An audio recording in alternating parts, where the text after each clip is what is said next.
Take Ark and Arceus and throw them into a room with some Kazi pills, and boom, you got Palworld. It's becoming the biggest and fastest selling game, selling over 5 million copies in the first 3 days, and surpassing 1.2 million players in the first weekend, making it the 5th Steam game to ever do that, surpassing Elden Ring. And the Game of the Year winner, Baldur's Gate 3. And that's not even counting the users on Game Pass and Xbox in general. It's not a AAA title, but it has what we need in the current market of gaming. I'm gonna say it boldly. A good game that doesn't waste your time or disrespect the effort that you've put in. I'm looking at you, Shadowlands. Palworld is developed by the same company, Pocket Pair, that developed Craftopia. Down in the comments below, I'm going to be linking a document written by Takuro Mizobi, I probably pronounced it wrong, about how it came to be. The document itself is really interesting but very long. I wasn't sure how to make it short for you to ingest easily, but thank you for Soluna for doing so. You're the MVP.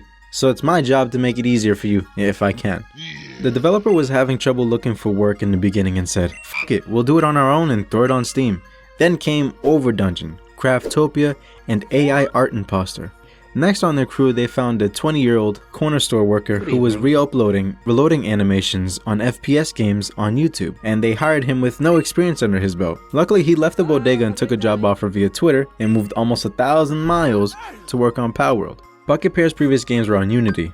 Then they switched to Unreal Engine 4 based on an email from Matsutani, who had 10 years of experience with Unreal Engine 4 and wanted to work with Pocket Pair. The company risked it all on this one person who had to train 4 other team members on how to use Unreal Engine 4. This was a big deal too, since Pocket Pair purchased assets and animations in Unity, which doesn't work in Unreal Engine 4, so now they have to start everything from scratch. It took Pocket Pair 1 month to make 1 PAL without a rig, and there are over 100 PALs in the game.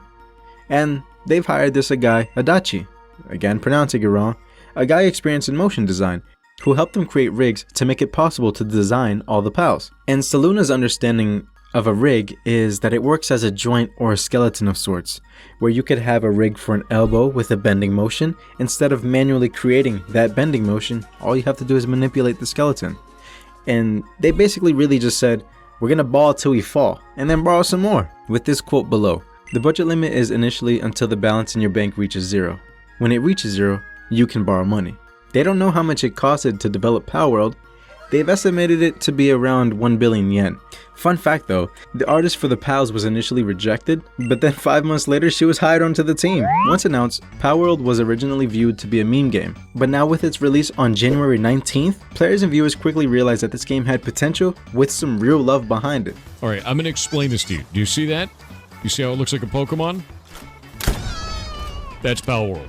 The same kind of passion behind this project is the same passion that's behind Undertale, Final Fantasy, and even Pokemon Red and Blue. Now, for the moment, we can just say it's hype, right? It'll change once it's cooled down. But my hope is that Palworld is here to stay with some updates, having the support and the backing of its new community, along with streamers and content creators covering any new updates, changes, and just the overall gameplay of Palworld. A lot of this game's credit comes from the first and second day being populated by streamers, YouTubers, and other gaming outlets covering this game.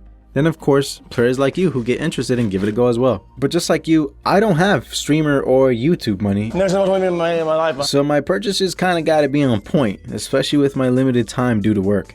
But if you have Game Pass, it's free already.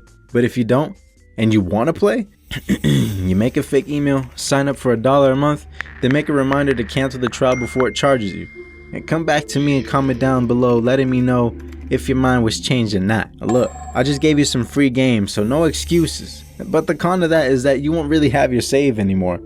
But hey, look, that's how we did it back then without the PS2 memory cards. Luckily, I do have Game Pass, so I was still able to play this during my free time, so I can understand from my perspective. Now that you know how to get it, let me just say that I didn't expect to have this much fun getting lost in this world. You know what it reminds me of? It reminds me of that time when you boot up Skyrim for the very first time, and you're introduced to this new world, which you can take into any direction or just roam around because of pure curiosity. You start forgetting how to eat, shower, drink, and probably forget to breathe at times. But anyways, the game starts you out with waking you up onto a beach to the Popeyes chicken, we got Weeb Cat, and we got Flaffy's degenerate cousin all staring at you.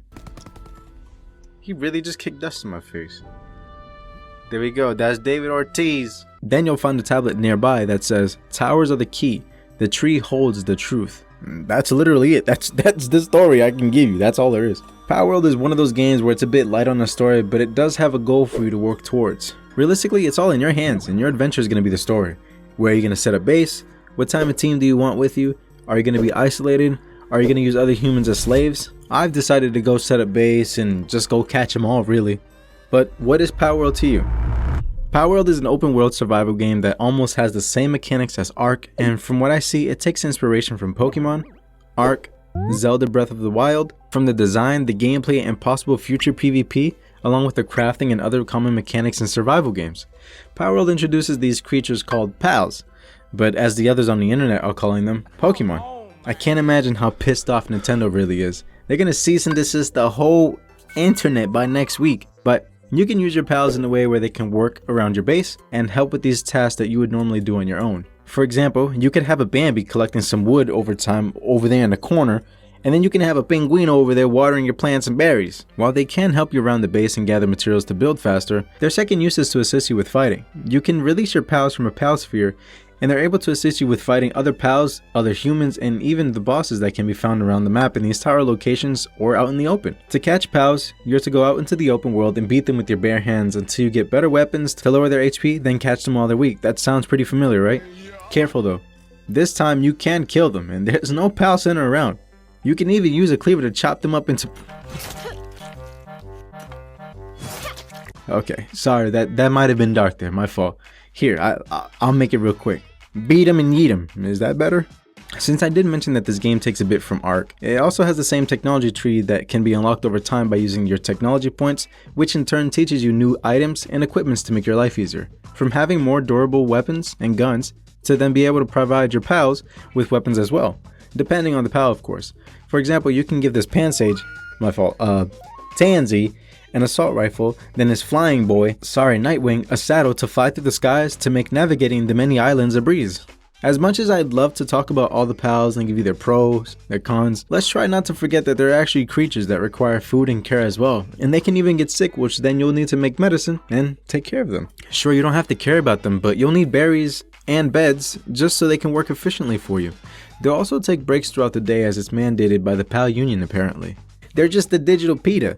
PETA, PETA, whatever. Feeling bad because of bad working conditions. What bad working conditions, bro? You got food, you got beds, what working conditions? No, it's okay. Just keep doing your job. You're gonna see what's gonna happen. I'll raise your sanity real quick. Okay, so what's the goal? Shit, I don't even know. Like, I can't even tell you that. Like, I'm unsure actually. Currently this game has towers in different locations on the map that act as bosses, where you'd either fight a pal, or a pal and their trainer, pal master? I actually don't know. From the small information that the tablet provides us, I assume defeat the towers, reach the tree. So now we're playing Elden Ring, looking to replace the current PAL Lord and usher in a new age of PAL unions with healthcare, dental care, proper salaries with a bonus basket of berries every year. Are you kidding me? So that was Palworld in a nutshell. Now look, I gave you some free game earlier, right? Go have fun and don't ever let the world sway you from anything you want to do. And when you're done, come back to me and let me know if you want to pal it up. That doesn't sound right. Are we done? I'm fighting for my life.